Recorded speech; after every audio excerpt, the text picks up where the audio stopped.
싶은 교육 채널.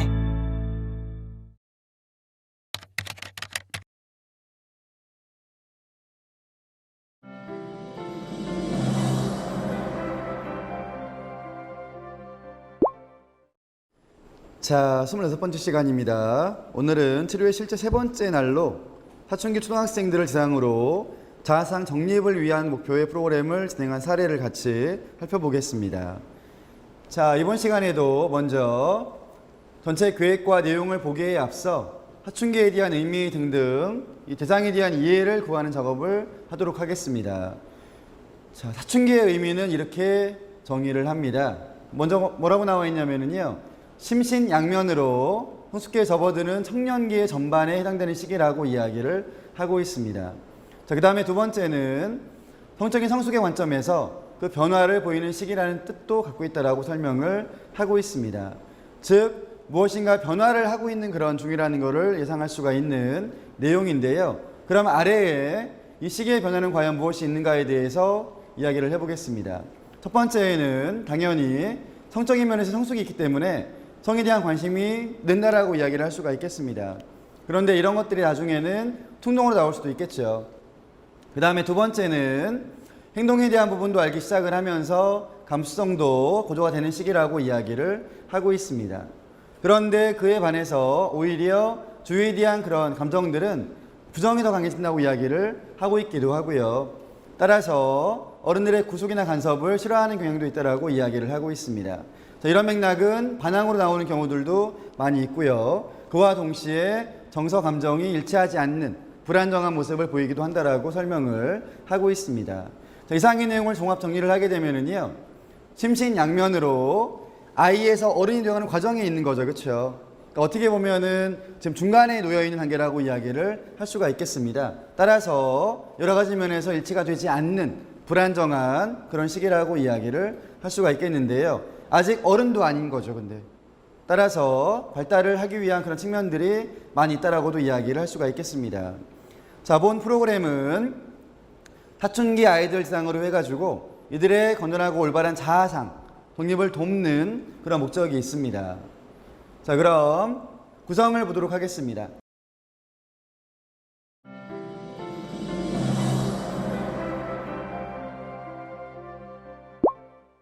구성은 총 6회로 되어져 있고요. 그 다음에 한 번당 시간은 90분씩입니다. 그러니까 수업으로 2시간씩 운영이 된 그런 프로그램이 되겠고요. 그 다음에 참여하는 아이들은 6학년만을 대상으로 했습니다. 6학년 가운데에서도 특히 사춘기를 심하게 겪고 있는 것 같다라는 그런 아이들을 추천을 받았습니다. 그렇게 10명을 구성을 해서 총 6번에 걸쳐서 1시간 반씩 운영을 한 것입니다. 자, 그러면 세부 계획을 먼저 보시겠습니다. 목표를 쭉 설명을 드리면은 먼저 1회 때에는 내 이름은 사춘기, 그래서 사춘기 아이들을 만나기 때문에 그들에 대한 이해를 제가 구하고 그런 다음에 함께 자기 소개를 나눠보는 시간을 갖고자 그렇게 구성을 했습니다. 그 다음 두 번째 시간에는 아까도 이야기 드렸지만 이 시기가 되게 되면은 여러모로 불안정한 면들이 있는데 특히 감정에 대한 부분들도 아주 혼란감을 많이 겪는다고 이야기를 합니다. 따라서 그러한 마음들에 대한 정리를 돕는 시간으로 구성을 했고요. 그 다음 세 번째 시간에는 행동에 대한 면도 아까 이야기 드렸죠, 그렇죠? 특히 반항 행동이 많이 있다고 했는데요. 그것 때문에 결국 어른들하고 마찰이 생길 수가 있습니다. 때문에 그 부분들도 한번 점검을 하고 그 다음에 붙잡아주는 게 필요해서 그 목표를 담았습니다. 그 다음 네 번째 시간으로 가게 되면은 긍정 마인드 심기라는 목표를 담았는데요. 즉 나는 지금 이 시기를 잘 넘기게 되면은 좋은 사람이 될 수 있어, 건강한 사람이 될 수 있어, 이런 마음을 심어주는 목표입니다. 그 다음 5회 때에는 더 나아가서 건강한 내가 되고, 즉 그 안에는 청소년, 어른들, 건강한 사람이 될 수 있다는 그런 맥락의 내용들로 진행을 해보았습니다. 자, 그러면 다시 쪼개서 1회부터 설명을 드릴 텐데요. 먼저 1회 때의 자료를 보시게 되면 그때는 박성호 시인의 시를 한 편 골랐습니다. 시의 제목은 사춘기인가인데요. 내용을 한번 보시면 정말 사춘기 아이와 주변의 어른들이 이야기 나누는 것 같은 그런 느낌을 그대로 담고 있습니다. 예를 들어서 엄마 말이 안 들리니? 들려요. 여기서 무슨 일 있지? 없어요. 이런 식으로 계속 틱틱거리면서 대답을 하고 있는 아이의 모습이 시를 통해서 확인이 됩니다. 따라서 1회 때 제일 먼저 주는 자료이기 때문에 이 시만 제공을 해도 벌써 아이들은 상당히 많은 부분에서 네 이야기라는 것 같은 동일시를 느낄 수가 있는 그런 효과를 발휘할 수가 있을 것입니다. 그래서 1회 때에는요, 이 자료를 통해서 먼저 발문으로 이야기를 나누고요. 그런 다음에 자기 표현 소개를 들어보기 위한 목적으로 작업은 무엇을 했냐면 미술활동 가운데 콜라주라는 것을 했습니다. 콜라주를 위해서는 먼저 도화지가 필요하고요. 그 다음에 잡지, 신문들이 필요하겠죠. 그렇죠? 이어서 풀, 가위, 색연필 등등이 필요합니다. 이런 재료를 제공해 주고 그런 다음에 나 하면 떠오르는 것들을 잘 표현해 보세요라는 그런 제시를 했습니다. 그럼 아이들이 글자든 그림이든 오려서 붙이고 또 나머지 것들은 그림으로 더 표현을 하고 해서 완성을 합니다. 그러면 이제 저희는 그 소개를 들으면서 그 내용을 통해 파악을 해보는 그런 면들이 1회 때에 주가 되는 작업이 되겠습니다. 그 다음 2회로 가게 되면은요, 정서에 대한 측면에 집중을 해주는 그런 시간인데요. 이 시간의 목표는 복잡한 마음을 정리할 수 있도록 돕는 그런 데에 있습니다. 이 시간을 위해 고른 책은 짧은 동화책인데 제목이 12가지 감정 행복일기입니다. 자, 이 책에는 크게 12가지의 감정이 등장을 합니다. 물론 우리가 느끼는 감정이 훨씬 더 많습니다만 그 중에서 12가지의 감정만을 희로애락에 묶어서 동화 형식으로 구성을 해주고 있고요. 그런 다음에 뒤에 가면 이렇게 자기가 느끼는 감정들을 일기로 한번 써보라는 그런 방식의 제안이 되고 있습니다. 물론 그 전에는 감정으로 일기를 쓰는 방법이 나와 있겠죠. 그렇죠? 그 방법에 따라서 지금 보시는 장면들은 실제 일기가 되겠는데요. 예를 들면 이런 식으로 쓰는 것입니다. 날짜를 먼저 쓰고요. 그 다음에 보통 일기에서는 날씨를 적어주게 되죠. 그렇죠? 하지만 여기서는 날씨가 아니라 날씨에 준하는 자기의 감정 기분, 감정 날씨 상태를 표현을 하는 그런 구성이 되겠습니다. 여기 보시면 일부러 좀 알아보기 쉽게 하기 위해서 웃는 표정의 그림을 하나 넣어 놓고요. 그 다음에 오른쪽은 찡그리고 있는 얼굴입니다. 그래서 이쪽에다가는 좋은 감정, 그 다음에 오른쪽에다가는 나쁜 감정에 대한 점수를 한번 적어보라고 넣어 놓았고요. 그 다음 아래 칸에다가는 감정 단어들을 차례대로 한번 적어보라고 했습니다. 즉 내가 하루 일과를 보낸 다음에 느낀 감정들이 있겠죠. 그렇죠? 그런 감정들을 쭉 적어보라고 한 그런 칸이 되겠고요. 그 다음에 이제 밑에는 보통 일기처럼 이 가운데에서 가장 주된 감정을 뽑아서 그걸로 제목을 정하고 그 다음에 내용을 쓰고 그런 다음에 이제 마지막 이 부분에서는 뭐가 있냐면요. 자, 이렇게 오늘 하루 동안의 감정을 정리해보고 일기를 썼잖아요. 그렇죠? 그랬더니만 일기를 쓰고 난 뒤에 기분은 어떤지 분명히 일기를 썼기 때문에 달라지는 부분들이 있습니다. 그 부분까지 써보라고 하는 그런 양식이 되겠습니다. 그래서 이 시간에는요, 이 양식과 방법을 제안을 해주고 그런 다음에 내가 주로 느끼는 기분이 무엇인지를 한번 점검을 해봅니다. 그런 다음에 그걸로 글을 써보게끔 한다는 거죠. 감정일기가 무엇입니까? 일기를 쓰면 좋은 점은 무엇인가요? 그 다음에 쓰는 방법은 어떻습니까? 그 다음에 이제 네 번째 가보시게 되면은 지금 보여드린 이 예가 담겨 있습니다. 그리고 이어서 그 다음 페이지로 가시게 되면은 아이들에게 제공할 양식이 나와 있죠. 그렇죠? 이 양식을 주고 그런 다음에 아까와 같은 그런 순서로 한번 감정일기를 써보라고 제안을 하는 것입니다. 자, 물론 감정이라고 하는 부분들은 먼저 이야기를 좀 하는 것도 필요하겠죠. 그렇죠? 표현할 수 있는 기회를 주는 것 필요하고요. 그런 다음에 자기만의 방법으로 일기에다 표현을 하는 것도 제안을 한다는 이야기입니다. 자, 그 다음 세 번째 시간으로 가보겠습니다. 세 번째 날에는 행동적인 면에서의 수정을 가하는 작업인데요. 이 시간을 위해 고른 책은 혼자 있고 싶었지만입니다. 자, 여기 표지에 보시면 아주 작은 아이가 하나 보일 텐데요. 이 아이가 주인공입니다. 이 아이는 특히 가족에게 화를 냅니다. 엄마 아빠가 아마 뭐라고 했기 때문에 화가 나는 것 같은데 이야기는 거기서 출발이 됩니다. 방으로 들어온 아이가 잠이 드는데 사실은 그 뒤에 이야기는 다 꿈속에서의 벌어지는 그런 장면들인데요. 결국 이 아이는 혼자만의 공간을 원하게 됩니다. 엄마 아빠가 밉다는 이야기를 하면서 혼자만의 공간을 원하게 되는데 자기가 잠이 든 거를 모른 채 이제 이야기는 전개가 되거든요. 눈을 떠보니 혼자만의 섬에 와 있게 됩니다. 처음에는 매우 좋았겠죠. 하지만 시간이 흘러갈수록 점점 가족이 그립고 슬프다는 것을 본인이 느낍니다.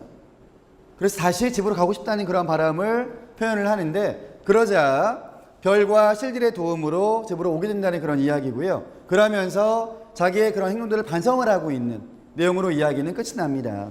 따라서 세 번째 시간에는 이 책을 먼저 아이들에게 제공을 해줍니다. 그런 다음에 그 뒤에 활동은 연극에 대한 면들을 한번 활용을 해보았습니다. 연극, 내가 실제로 가족 중에 누구 또는 선생님이라든가 주변의 어른들, 그들과의 관계 속에서 혹시 마음에 들지 않았던 부분, 그 다음에 이어지는 나의 행동들, 이런 것들이 있다면 그걸 한번 재현을 해보는 겁니다. 그러려면은 한 명의 주인공으로 필요하겠죠, 그렇죠? 자원자를 먼저 요청을 하고요. 그 아이가 나오게 되면은요, 상황을 들어보는 게 필요하겠습니다. 그래, 언제 무슨 일이 있었느냐 라고 하면서 등장인물이 누가 있는지를 확인을 해야 되겠죠, 그렇죠? 그런 다음에 이 작업은 선생님들이 직접 할 수도 있습니다만은, 그거보다는 집단치료이다 보니까 다른 아이들이 있겠죠, 그렇죠? 그들을 활용하는 게 좋습니다. 그래서 내가 비록 지금 몸은 똑같은 어린이의 모습이지만 이 아이를 도와준다는 측면이죠, 그렇죠? 그래서 이 주인공 아동이 선생님과의 관계에서 그랬어요. 그러면 역할을 하나 정한다는 것입니다. 정해서 밖으로 나오라고 이야기를 하고요. 그러면서 상황에 대한 설명, 그리고 이어서 선생님이 하신 말씀, 그런 것들을 그대로 주인공의 아이가 들려주면 됩니다. 그러면 그 역할을 맡은 아이는 그 말을 듣고 그 자리에서 그 행동을 그대로 한번 재현을 해주는 거죠. 그렇게 해서 먼저 그 상황에 대해서 표현할 수 있는 기회를 주고요. 그런 다음에는 그때 기분이 어땠는지를 물어봅니다. 그리고 이어서 그렇다면 내가 바라는 모습은 어떤 모습입니까? 라고 다시 이제 물어서 저는 그때 선생님이 또는 부모님이 이렇게 말해주기를 원했습니다 라고 아이가 이야기를 하겠죠, 그렇죠? 주인공 아이가. 그럼 이번에는 거꾸로 역할을 맡은 그 아이가 정말 실제로 그 부모님이 됐냐, 이 아이가 원하는 대로 이야기를 해주면 됩니다. 다른 모습을 경험을 하는 거죠, 그렇죠? 그런 뒤에 또 다시 기분이 어땠는지를 묻는 식으로 진행이 되는 게 바로 조각활동이라고 하는 것입니다. 역할극, 조각활동, 연극을 지금 활용하고 있는 건데요. 그렇게 해서 세 번째 시간을 같이 운영을 해보았습니다. 그 다음 네 번째 시간으로 가게 되면 그때에는 긍정마인드 심기라고 하는 목표를 정했는데, 앞서 이야기 드린 것처럼 사실 지금 시간이 매우 물론 중요하겠습니다만은, 또 아이들은 지금이 굉장히 힘들겠습니다만은 사실은 그 시기는 누구나 겪는 것이고 잘 견뎌내게 되면은 당연히 더 나은 건강한 청소년이 되겠죠, 그렇죠? 그래서 그런 마음을 갖도록 도와주는 시간이 되겠습니다. 자, 이날 고른 자료들은 앞서 이미 소개를 드린 자료들입니다. 첫 번째는 문제가 생겼어요. 그 다리미 자국이 있던 그림 기억이 나실 거라고 생각이 듭니다. 그 다음 두 번째는 괜찮아. 개미는 작아. 괜찮아. 이렇게 다양한 동물의 단점, 그 다음에 장점 나오는 이야기였고, 괜찮아 라는 말을 해준다는 그런 이야기였는데요. 두 권의 책을 통해서 지금 이게 문제라고 느낄 수가 있지만 사실은 잘 해결해 나갈 수 있어 라는 그런 부분과, 그 다음에 따라서 괜찮아 라는 이야기를 해주는 목적이었습니다. 이럴 때 만약에 아이들로 하여금 고민이 있니? 이야기를 한번 해볼래? 그래서 어떤 이야기를 만약에 듣게 된다면요, 그에 대해서 답을 줄 때 괜찮아 라는 말도 해줄 수가 있겠죠, 그렇죠? 아니면 조금은 더 복합적으로 아이들의 고민을 좀 파악해보고 싶다라고 한다면요, 이런 방법이 있습니다. 어떤 게 있냐면은, 저는 고민 롤링페이퍼라고 하는 거를 해본 적이 있는데요. 일단 먼저 용지를 하나 만들어 주어야 되겠습니다. 윗부분에다가는 내 고민을 적어주세요. 그 다음에 아래에다가는 칸을 몇 개를 구성을 하는데, 절대 그 어디에도 이름을 쓰라고 하는 부분이 있으면 안 됩니다. 그러니까 익명으로 고민을 쓰는 거죠. 그래서 아이들이 다 고민을 적으면 그거를 제가 회수를 합니다. 그런 다음에 이 종이를 다 섞습니다. 그리고 다시 이제 아이들에게 배부를 해주거든요. 그러면은 누구 건지를 알 수가 없죠. 그런데 밑에 보면은 빈 칸들이 있습니다. 거기다가는 뭘 쓰라는 이야기냐면, 자, 이 사람의 고민을 읽고 내가 해줄 수 있는 답들을 적어주세요. 만약에 방안을 잘 모른다면 격려의 말을 써주세요라고 이야기를 합니다.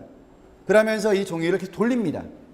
계속 돌아가는 거죠, 그렇죠? 그런 다음에 드디어 칸이 다 채워지게 되면은 갖고 있는 사람으로 하여금 써있는 고민이 무엇입니까? 답들을 읽어봐 주세요라고 하면서 끝까지 누구 건지를 모르게끔 하는 작업으로 연결을 짓습니다. 활동이 끝나고 나면 다시 그걸 다 걷습니다, 제가. 그런 뒤에 집으로 돌아갈 때 한 번씩 나와서 자기 걸 찾아가라고 이야기를 합니다. 그러면 영영 그 누구 건지를 모르겠죠, 다른 아이들은요. 그렇게 해서 고민도 토로하고 동시에 해결 방안이라든가 아니면 주변의 격려를 같이 느낄 수가 있게 하는 활동으로 연결을 짓는 것도 가능하겠습니다. 그 다음 5회로 가게 되면은요, 이번에는 이런 청소년 어른이 되고 싶어요라고 하는 목표를 정했는데요.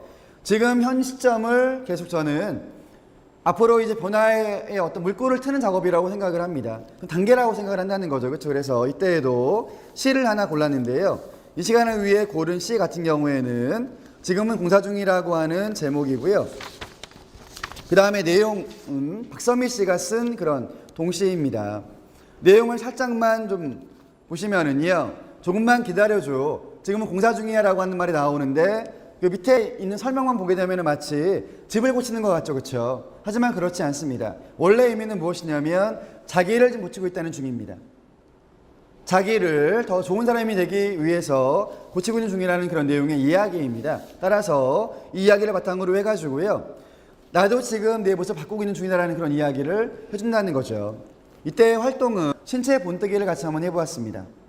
본을 뜬 다음에 지금 나는 어디를 바꾸고 있는 중인가? 그래서 지금은 비록 이런 모습이지만 바뀌게 되면은 어떤 모습일 수 있는가? 이에 대한 것들을 같이 한번 표현을 해보라고 했습니다. 그 안에다가. 거기에다가 이렇게 뭐 색을 칠하든 등등 이런 모습으로 의미를 두고요. 그런 다음에 현재의 모습, 달라질 내 모습 이런 식으로 표현을 해보게끔 했습니다. 즉 지금의 나는 계속 바뀌고 있는 중이다. 더 좋은 사람이 되기 위한 공사를 하고 있는 중이다라는 그런 이야기를 나눈 것입니다. 자, 이어서 마지막 6회로 가게 되면은요, 건강한 나 되기라는 목표를 정했습니다. 자, 이때 고른 책도 역시 지난번에 한번 소개를 드린 적이 있는 내용인데요. 나는 나의 주인이라고 하는 제목의 책을 골랐습니다. 그때 마지막 구절을 제가 읽어드렸죠. 네, 마지막 구절이 어땠냐면은 숲에 있는 나무들이나 또는 하늘을 나는 새들은 결국 자기 스스로를 키운다라는 그런 문장이 나옵니다. 따라서 내 주인은 나이기 때문에 내가 키워야 된다는 그런 메시지를 주는 그림책인데요. 이 책으로 같이 발문을 나누고 그런 다음에 활동은 거기 활동지가 담겨져 있는데 내가 조금 더 훌륭한 사람이 되기 위한 노력을 하겠다. 이런 내용을 담은 다짐문을 한번 써보게끔 했습니다. 서약서라는 말을 쓰기도 했는데요. 같은 맥락입니다. 자, 아래에 보시면은 내가 나에게 주는 그런 서약, 다짐을 쭉 사례로 적어보세요라고 표시를 했죠. 그렇죠? 그래서 아이들이 쭉 적을 수 있게 했고요. 다 적고 나면 밑에다가 이름을 적어주세요 라고 또 하나의 항목을 두었습니다. 그런 다음에 다 적은 내용들을 큰 소리로 한번 외쳐보게끔 했고요. 그 작업이 이루어지게 되면은 주변 아이들은 박수를 쳐줍니다. 힘차게.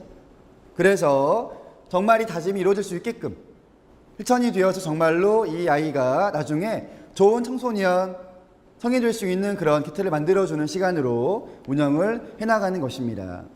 자, 이번 시간에는 사춘기라고 하는 그런 특성을 보이는 아이들에게 도움이 될 만한 프로그램들을 설계를 했고, 그런 다음에 실제로 운영을 했던 그 사례들을 설명을 드렸는데요. 사실 사춘기가 오게 되면은 선생님들도 꽤 그 아이들을 돌보는 게 힘드실 거라고 생각이 듭니다. 그런데 역시 누구나 다 이제 겪는 그런 과정인 거고, 그 다음에 한 단계를 건너가는 그런 과도기이기 때문에요.